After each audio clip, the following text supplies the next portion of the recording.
بسم اللہ الرحمن الرحیم۔ ایک خواب ہے اور مستقل ہے۔ حضور انور عید اللہ تعالیٰ بنصر العزیز کو پہلی مرتبہ دیکھنے پر بے ساختہ جذبات کی لڑی۔ مضمون مصباح احمد، فیئرزن، جرمنی۔ پاکستان میں پرورش پانے والی اس نسل سے ہونے کے ناطے، جنہوں نے اپنی ساری زندگی محض اپنے والدین اور بزرگوں کی چمکتی آنکھوں اور یادوں سے بھرے الفاظ سے جلسہ سالانہ کی رونقوں اور واقعات کے بارے میں سنا تھا، جلسہ سالانہ میں شمولیت کا موقع ملنا، اور ایسے موقع پر کہ جب مسیح وقت کے نمائندہ بھی اس میں شامل ہو رہے ہوں، کسی نعمت عظمیٰ سے کم نہیں۔ مورخہ 1 تا 3 ستمبر کو جرمنی میں منعقد ہونے والا جلسہ سالانہ میرے لیے اسی نعمت کے حصول کا موقع تھا۔ جیسے جیسے جلسہ کے ایام قریب آتے گئے، دل میں یہ احساس بار بار بیدار ہوتا کہ کہیں یہ ایک خواب تو نہیں۔ جہاں جلسہ کی تیاری کے لیے اسباب سفر تیار کیا، وہیں ایک ترستے دل کو بھی اپنے آقا کے دیدار کی امید میں مضبوط کیا، اور بالآخر جلسہ سے 1 روز قبل جلسہ گاہ پہنچ گئے۔ گزشتہ 2 سال سے جرمنی کے جلسہ میں شمولیت کا موقع مل رہا تھا، مگر اس سال جماعت احمدیہ جرمنی کی 100 سالہ جوبلی کے تاریخی جلسہ کی اہمیت اور بڑی تعداد میں حاضرین کی شمولیت کی توقع کے پیش نظر گزشتہ سالوں کی نسبت جلسہ گاہ کشادہ ہالز پر مشتمل تھی۔ تجنید و سیکیورٹی کی چست اور چوکنا کارکنات سے تعاون کرتے ہوئے ابتدائی مراحل سے گزرنے کے بعد جلسہ گاہ میں چلتے ہوئے ایک رہائش گاہ کے وسیع ہال سے نکل کر ضیافت کے ہال اور پھر دفاتر، بازار، بچوں کی جلسہ گاہ اور مرکزی جلسہ گاہ تک پہنچنے تک پہلے جلسہ کے ایام اور کارروائی میں بروقت شامل ہونے کے لیے اوقات نماز و اجلاسات کے مطابق باقاعدہ منصوبہ بندی کا احساس دل میں پیدا ہوا، تو ساتھ ہی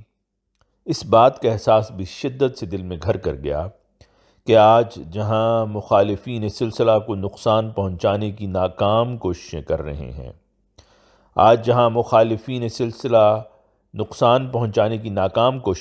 رہے ہیں، وہیں خدا تعالیٰ کی کامل تائید ہی کے نتیجے میں جماعت احمدیہ اس قدر ترقی کر چکی ہے کہ جلسہ گاہ کی وسعت صرف ایک نظر میں سمیٹنا ناممکن ہے۔ کہیں کارکنات اپنے دفاتر کی ترتیب میں مصروف تھیں، تو کہیں سیکیورٹی، نظم و ضبط وغیرہ کی معاونات جلسہ کے ایام میں اپنی ذمہ داریاں بہتر طور پر ادا کرنے کے لیے تیاری کر رہی تھیں۔ حضور انور اید اللہ تعالیٰ بنصر العزیز کی جلسہ گاہ میں آمد کا وقت ہوا تو لجنہ ممبرات نے جلسہ گاہ کا رخ کیا اور اپنے آقا کی آمد کا بے چینی سے انتظار کرنے لگیں۔ مردانہ جلسہ گاہ سے معائنہ کے بعد حضور اید اللہ تعالیٰ بنصر العزیز لجنہ کے جلسہ گاہ کی طرف تشریف لائے تو ایک ہجوم آپ کی ایک جھلک دیکھنے کو امڈ آیا۔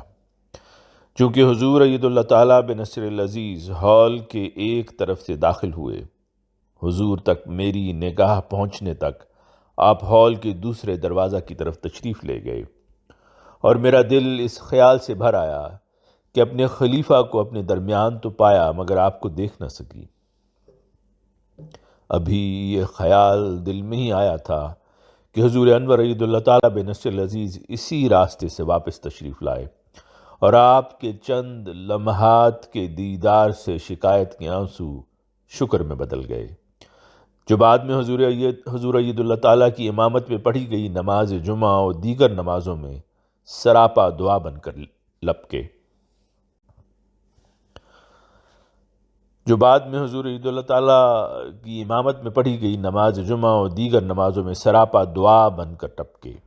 گو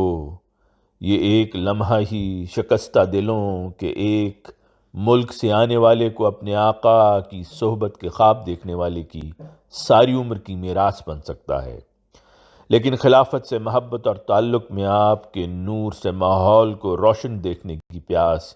ایک ایسی پیاس ہے جس کا مٹنا ناممکن ہے۔ پس اسی لمحہ کے بعد سے دل پہلے سے زیادہ آپ عید اللہ تعالیٰ بن نصر العزیز کی ایک جھلک دیکھنے کو بےتاب ہو گیا، اور ہفتہ کا دن اس بے تاب خواب کی ایک مبارک پرنور تعبیر بن گیا۔ صبح 8:30 بجے ہی تھے اور معاونات ہال کی صفائی اور تیاری میں مشغول تھیں۔ میں اپنا خالی دامن اور بے کراں جذبات کے لیے جلسہ گاہ میں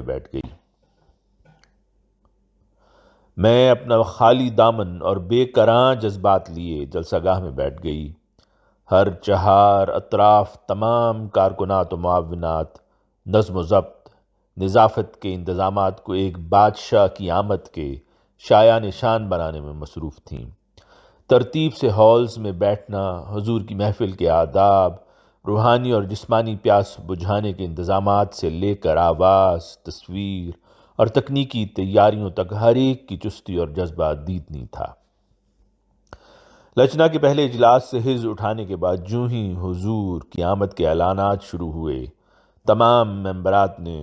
درود شریف اور دیگر ادعیہ کا آواز ورد کر کے لجنہ کی جلسہ گاہ کی فضا کو معطر کر دیا۔ اس درود و سلام کا ایک ایک لفظ دل سے خدا تعالیٰ کی شکر گزاری کے جذبات لیے نکلتا تھا۔ جیسے ہی حضور انور اید اللہ تعالیٰ بن نصر العزیز کی ہال میں تشریف آوری ہوئی، ہر ایک آنکھ طویل انتظار و تڑپ کے بعد اپنے آقا کے دیدار پر اشکبار ہو گئی۔ اگر اپنی آنکھ سے اس خیال سے آنسو پونچھتی کہ ان کے ہوتے اپنے آقا کا عکس نظر نہ آ سکے گا، تو فوراً ہی ساتھ بیٹھی کسی بے قرار بہن کی جذباتی سسکی آنسوؤں کی اس لڑی کو زیادہ شدت سے جاری کر دیتی۔ غرض جہاں تک میرے حواس محسوس کر سکتے تھے اور میری آنکھیں دیکھ سکتی تھیں، ہر ایک آنکھ جلسہ گاہ میں اشک بار ہو کر جلسہ کے مرکزی موضوع لَإِن شَكَرْتُمْ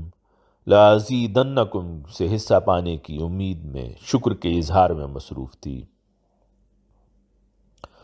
حضور عید اللہ تعالیٰ بن نصر العزیز کی ہال میں آمد سے لے کر اسٹیج پر رونق افروز ہونے تک کا منظر اب بھی ایک خواب کے آغاز کی سی کیفیت دل میں جگاتا ہے۔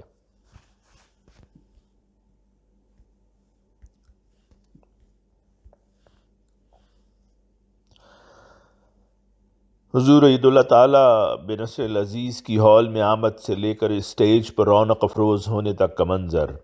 اب بھی ایک خواب کے آغاز کی سی کیفیت دل میں جگاتا ہے۔ جہاں ادب اس بات کا تقاضا کرتا تھا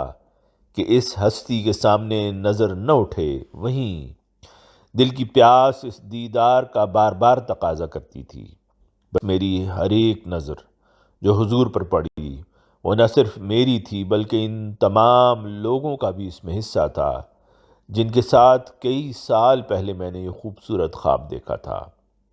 کئی سال پاکستان میں ہونے والے کسی بھی مرکزی پروگرام میں اس بات پر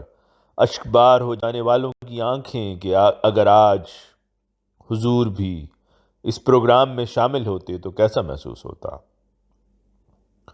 حضور کے خطاب کا آغاز ہوا اور آپ کا ہر ایک لفظ اور بیان کیا گیا واقعہ ایک شفیق باپ کے الفاظ کی طرح جلسہ گاہ میں گونجتا رہا۔ ایک ایسے باپ کے الفاظ جو اپنے بیٹوں کے ساتھ ساتھ اپنی بیٹیوں کو ان کی صلاحیتیں سمجھ کر ان کے مفید استعمال کی طرف توجہ دلاتا ہے۔ ایک ایسا باپ جو ان کو اس ماضی کی یاد دلاتا ہے جس کو اپنے مستقبل کا لائحہ عمل بنا کر وہ اپنے آپ کو محفوظ بھی کر سکتی ہیں اور اپنی عزت بھی قائم کر سکتی ہیں۔ آپ کا ایک ایک لفظ ایک نیا جذبہ بیدار کرنے والا تھا۔ حضور انور عید اللہ تعالیٰ بن نصر العزیز نے دعا کے لیے ہاتھ اٹھائے اور تمام لجنہ ممبرات بھی آپ کے ساتھ خدا تعالیٰ کی بارگاہ میں گریہ میں مصروف ہو گئیں۔ دعا کے بعد ترانوں کا آغاز ہوا جو ان تمام بے تاب دلوں کے لیے فرحت و محبت کے نغمات سے کم نہ تھے۔ علیک الصلاۃ و علیک السلام سے لے کر آخر پر پڑھے گئے لا الہ الا اللہ محمد رسول اللہ کے اقرار تک جلسہ گاہ اپنے یار کے پاس ایک عجب ٹھنڈی چھاؤں میں بیٹھی رہی۔ سٹیج پر لگا بینر بھی مجھ میں خلافت کی بابرکت چھاؤں کا احساس دوبالا کرتا رہا، اور پھر وقت رخصت آیا تو تمام ہال نعرہ تکبیر سے گونج اٹھا اور حضور اید اللہ تعالیٰ بنصر العزیز نے ہاتھ ہلا کر سب ممبران کو السلام علیکم کی دعا دی۔ حضور انور اید اللہ تعالیٰ بنصر العزیز کے جانے کے بعد بھی آپ کی شخصیت کا نور ایک سرور بن کر جلسہ گاہ میں موجود رہا اور ہر ممبر ایک دوسرے کو اس مبارک موقع کے میسر آنے پر مبارکباد دیتی ملی۔ بعد ازاں نماز کے دوران ہال میں گونجنے والی تضرع سے بھری آوازیں اس بات کی گواہی دے رہی تھیں کہ اہل جرمنی نے اپنے امام کی قربت کو شدت سے محسوس کیا تھا۔ جلسہ سالانہ کے اختتام پر جب حضور انور ید اللہ تعالیٰ بنصر العزیز نے لجنہ کے نظم و ضبط کی تعریف کرتے ہوئے خوشنودی کا اظہار فرمایا تو خدا تعالیٰ کے اس فضل و احسان پر جلسہ گاہ میں خوشی کی لہر دوڑ گئی۔ بعد ازاں ہر ایک معاونہ، ناظمہ اور شامل جلسہ اس تعریف پر خدا کی حمد کرتی اور جلسہ کی مبارکباد دیتی نظر آئی۔ گو اب جلسہ ختم ہوئے چند دن گزر گئے ہیں، لیکن حضور کے دیدار کے وہ لمحات اب تک میرے ذہن میں ایک خواب کی طرح موجود ہیں، ایک ایسا خواب جو خدا کرے ہر ایک احمدی کو نصیب ہو، خاص طور پر ایسوں کو جو دن رات اس دیدار کی تڑپ میں اپنے ایمان کے لیے قربانیاں کر رہے ہیں۔ آواز مرزا عمران احسن۔